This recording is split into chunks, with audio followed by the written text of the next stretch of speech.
UFC 241, Poirier versus Gaethje. Here are my predictions. But my first thought was this. What the hell is Derrick Lewis doing on the prelims? That man is one of the biggest stars in the UFC. Why is he on the prelims and not on the main card?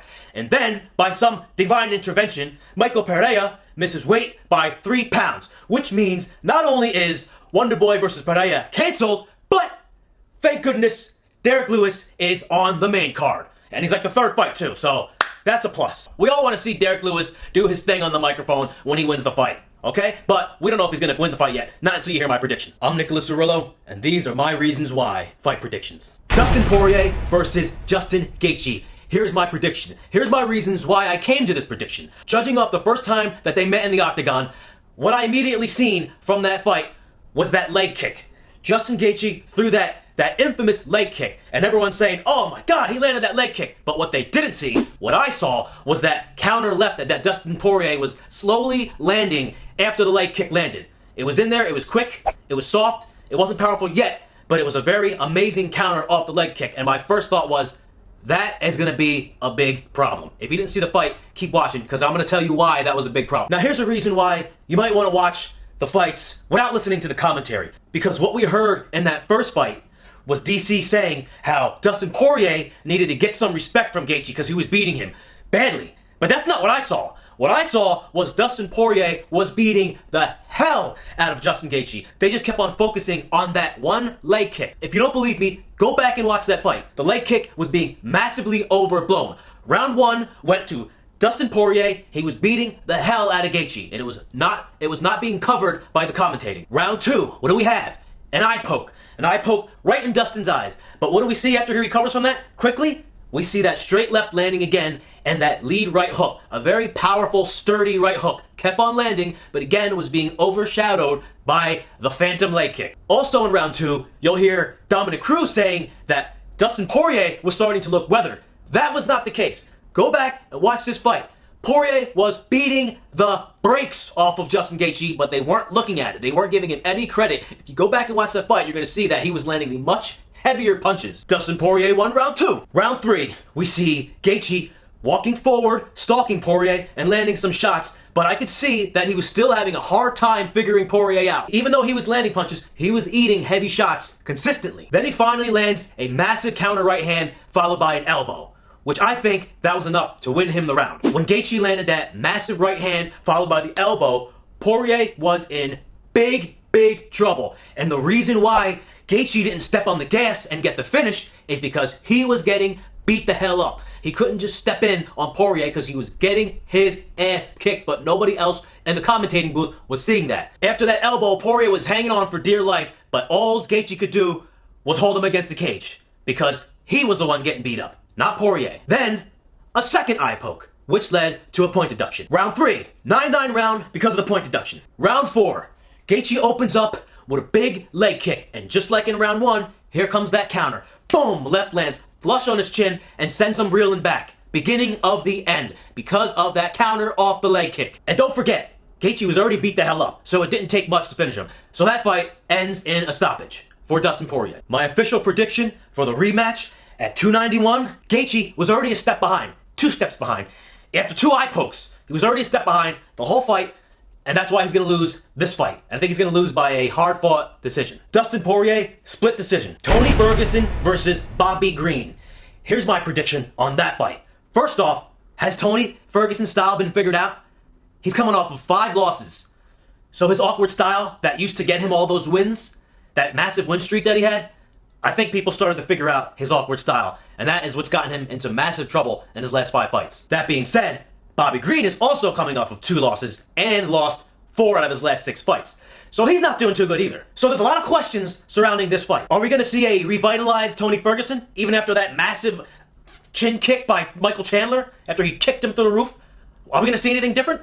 I will say one thing, that the betting line of Ferguson at a plus 285 and Bobby Green minus 375, I think that's highway robbery. There's no way in hell that the fight is going to be that far apart. I think it's going to be a very, very close match.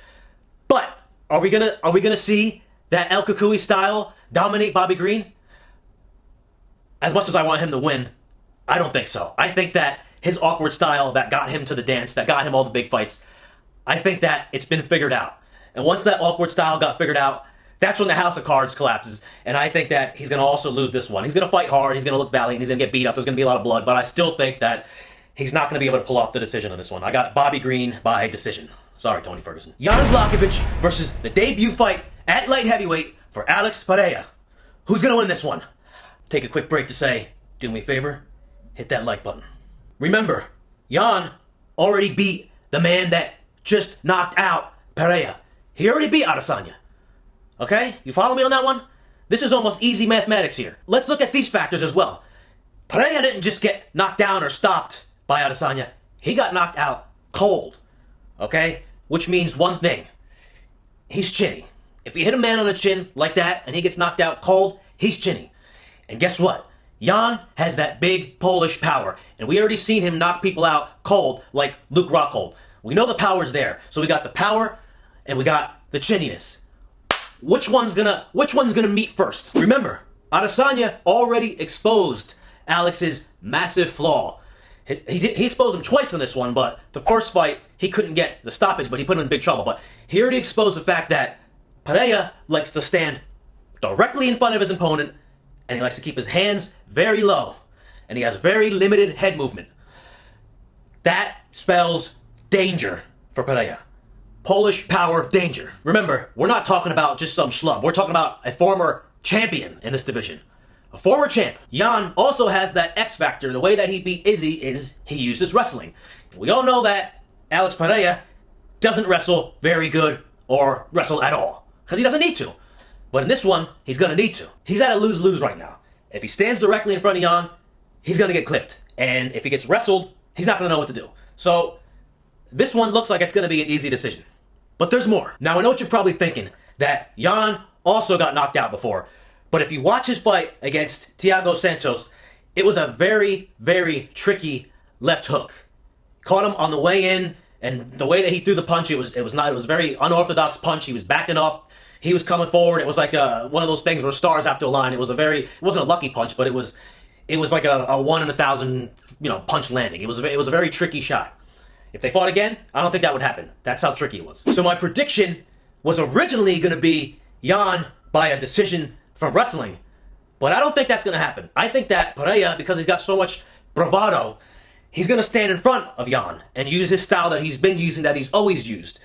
But the problem is, he's never been in the cage with this kind of power before. And I think that his style just presents every perfect opportunity for Jan to land his Polish power. And I think he's going to do it, and I think we're going to see Jan win by knockout. That's my prediction. Kevin Holland versus Michael Chiesa. Here is my prediction. We have to remember one of the big factors here is that Chiesa has not been in the cage for over 2 years. That is a big problem.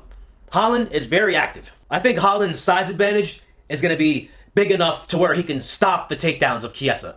So I think that with him stopping the takedowns and Chiesa's limited punching power, I think Holland is going to be more inclined to have his hands down, which is going to make it easier for him to stop the takedowns and also land them powerful punches that he's not going to be able to see coming because his hands are going to be held low. And of course, we cannot forget Holland knocking out Jacare while he was on the ground on his back from a seated position or whatever position he was in.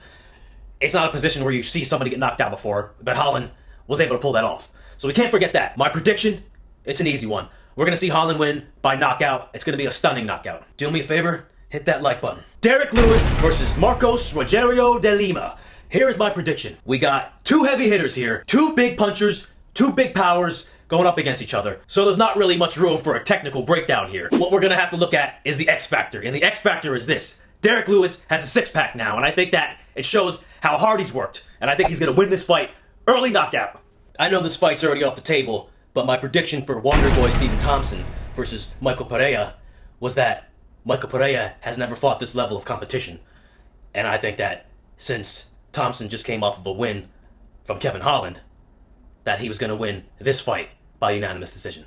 If you're curious to see where I get my boxing knowledge and intellect from, watch my documentary, A Real-Life Underdog Story, out now on Amazon Prime Video, starring myself and Platinum Mike Perry. If you haven't already, hit that like button and hit that subscribe, and I'll see you next time. Just a heads up, I'm going to do some live commentary, unbiased commentary, on the fights Saturday night. So subscribe if you want to watch.